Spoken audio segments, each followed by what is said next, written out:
Do you believe that sometimes the people we look down on are the ones who can lift us higher than we ever dreamed? That was the line that started it all, the line that would change her life and his forever. It was 6:30 a.m. in the glass tower of one of the most powerful companies in the country, Harper Technologies.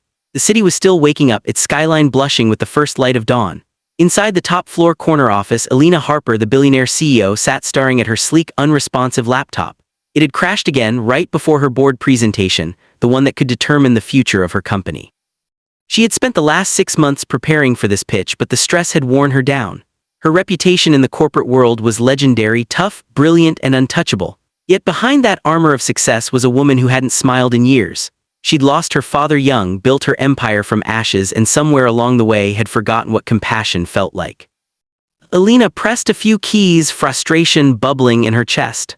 Of course, now of all times, she muttered, running her manicured fingers through her hair. She called the IT department. No one answered. It was too early.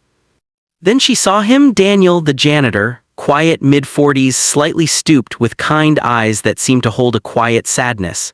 He was mopping the hallway, humming a soft tune under his breath. She barely noticed him most days. He was just there, invisible like the background. An idea flashed in her mind, a mix of sarcasm and irritation.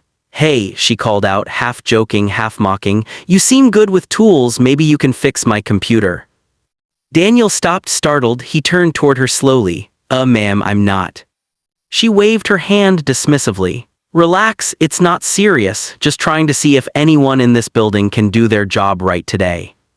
Her tone was sharp, but Daniel didn't respond defensively. He simply nodded, put the mop aside, and walked over. "May I take a look?" Alina leaned back, crossing her arms, curious to see how this would go. "Sure, go ahead, hero."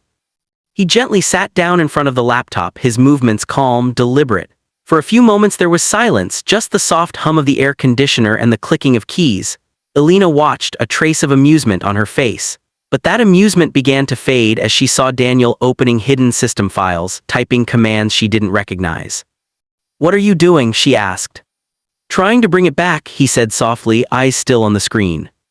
A few minutes later the black screen flickered, and her desktop came alive again, every file intact. Alina's jaw dropped. How did you do that?" Daniel smiled faintly. "I used to work with computers once." Her curiosity piqued. "You used to?" He nodded. "Yeah, before I lost everything." There was something in his voice, something raw and quiet that made her chest tighten unexpectedly. She wanted to ask more, but her phone buzzed. The board meeting was in 10 minutes. She turned away quickly. "Thank you, Daniel, right?" He nodded. "Yes, ma'am." She left without another word, but something lingered, something she couldn't name. That evening, long after everyone had gone home, Alina found herself walking past the janitor's room. The light was still on. Through the cracked door, she saw Daniel sitting at a small wooden desk repairing an old tablet. Not for himself, she noticed a stack of devices with children's stickers on them. "Those for your kids?" she asked suddenly, stepping inside. Daniel turned, surprised. "Oh no, ma'am, for the community center downtown. They're for the kids who don't have much. I fix what people throw away." She blinked, taken aback. "You do that after working here all day?" He smiled. Everyone needs something that makes them feel useful. Something twisted inside her. She hadn't felt useful in a long time, only powerful. She stood silently for a moment, watching him solder a wire with steady hands, humming that same soft tune. "You said you used to work with computers. What happened?" He hesitated, then sighed. "I owned a small tech company once. My wife was sick and I made some bad choices trying to save her, sold everything. When she passed, I couldn't start over, but I found peace doing this, helping others even in small ways." For a long time, Alina didn't say anything. His story cut through the walls she had built for years. "I'm sorry," she finally whispered. He looked up. "Don't be. Sometimes losing everything helps you see what matters." That night, for the first time in years, Alina couldn't sleep. His words echoed in her mind. Sometimes losing everything helps you see what matters. The next morning, she called him into her office again, but this time not as a joke. "I looked at your file," she said quietly. "You have a degree in software engineering." He nodded, unsure where this was going.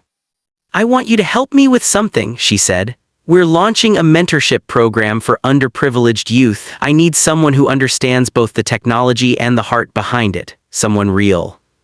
Daniel looked stunned. "You're serious?" "Yes," she said, smiling for the first time, "and I think you're perfect for it."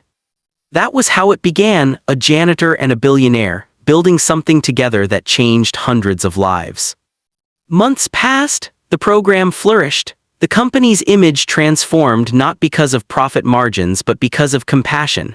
Daniel became a quiet legend in the building, known not just as the man who fixed the CEO's computer but as the one who repaired her heart.